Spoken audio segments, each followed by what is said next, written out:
तो हमने true primary and amenorrhoea की हम बात कर रहे थे, इसमें हमने कॉजेज देख लिए थे, डायग्नोसिस की बात कर ली थी, अभी मैनेजमेंट हमें देखना है।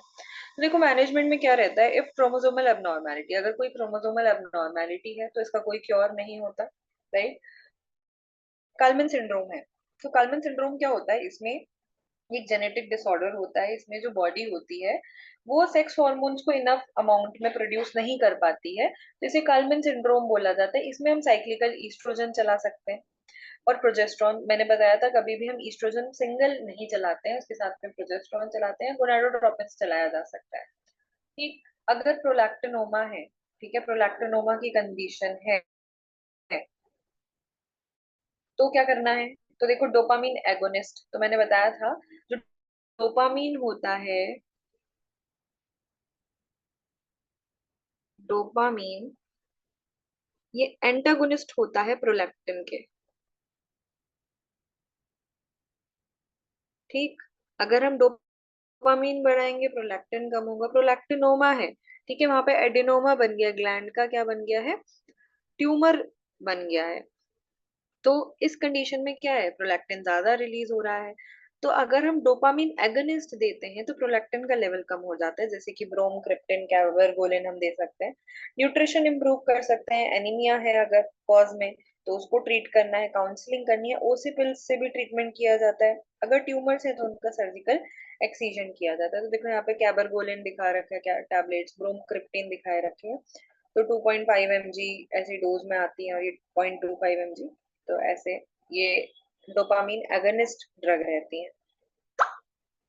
ठीक है,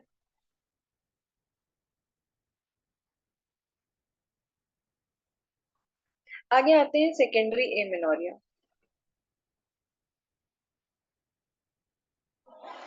तो अब देखो सेकेंडरी एमेनोरिया क्या होता है, इसमें प्राइमरी एमेनोरिया में तो हम देखा कि फीमेल को स्टार्टिंग से ही मेंसेस नहीं हुए, मेनार्की ही नहीं हुआ, मेंसेस स्टार्ट ही नहीं हुए।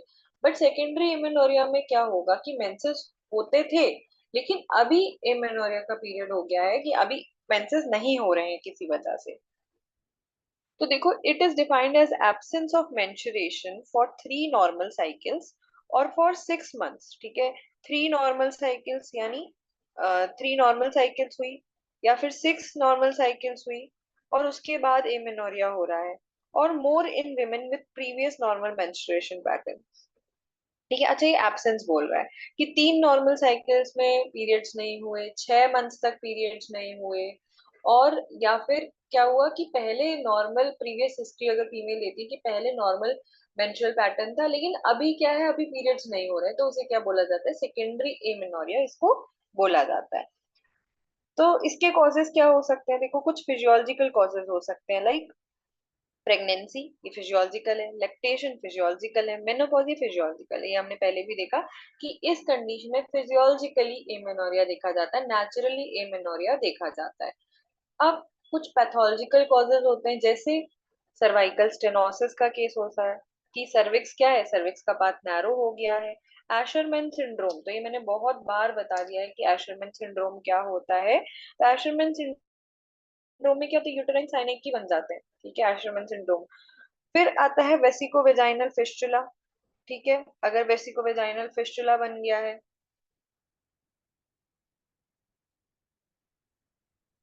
उस केस में देखा जाता है। ठीक है, वेसिकल बोला जाता है ब्लेडर को, ठीक है, अब ब्लेडर और वेजाइना के बीच में अगर फिस्टुला फॉर्म हो गया है तो सेकेंडरी एमेनोरिया देखा जाता है। ओवेरियन ट्यूमर है किसी को तो सेकेंडरी एमेनोरिया देखा जाता है, कुछ इन्फेक्शन के केसेस में, हाइपर प्रोलैक्टिनीमिया या प्रोलैक्टिनोमा के केसेस में, शिहान सिंड्रोम के केस में। ठीक है, तो एशरमैन सिंड्रोम मैंने बताया था, शिहान सिंड्रोम भी हम एक बार डिस्कस कर चुके हैं। इसमें क्या होता है, जो पिट्यूटरी ग्लैंड होती है उसमें कोई डिफॉर्मिटी हो जाती है, जिसे हाइपोपिट्यूटरिज्म हम बोलते हैं। शिहान सिंड्रोम में क्या देखने को मिलता है, हाइपोपिट्यूटरिज्म।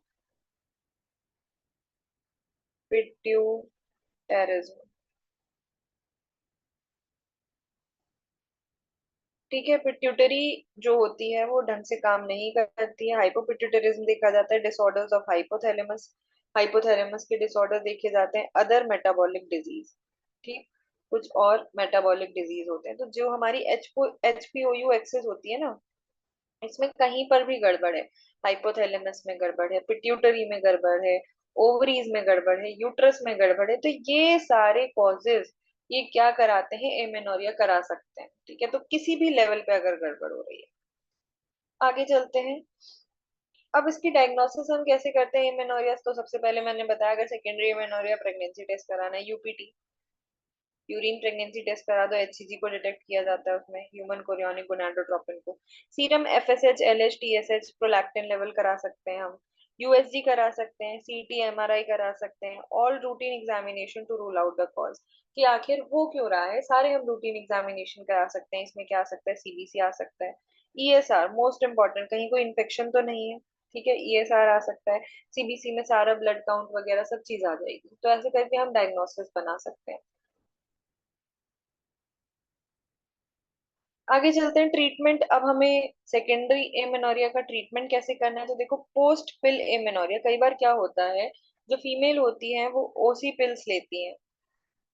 ठीक है, तो उसकी वजह से हो सकता है एमेनोरिया। और कई बार क्या होता है कि जैसे बहुत जनरल देखा जाता है, जो फीमेल्स होती हैं, मान लिया कोई फेस्टिवल है या फिर कोई पूजा पाठ वगैरह है, उसमें क्या लेती हैं फीमेल्स, अ, जो प्रोजेस्ट्रॉन है, प्रोजेस्ट्रॉन ओनली पिल्स लेती हैं, ताकि पीरियड्स डिले हो जाएं, है ना। तो कभी जैसे शादी का फंक्शन है, तो जनरली देखा जाता है कि फीमेल्स ये ले लेती हैं दवाई, तो उस कंडीशन में भी एमेनोरिया देखा जा सकता है। ठीक, तो हमें पिल्स स्टॉप करानी है।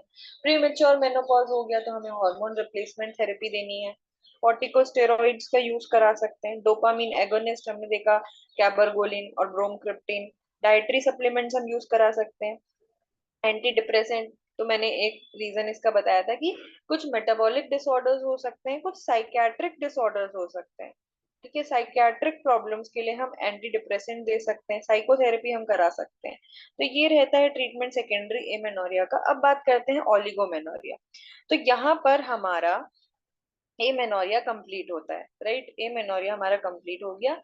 इसके बाद हम नेक्स्ट लेक्चर में बात करेंगे ओलिगोमेनोरिया की।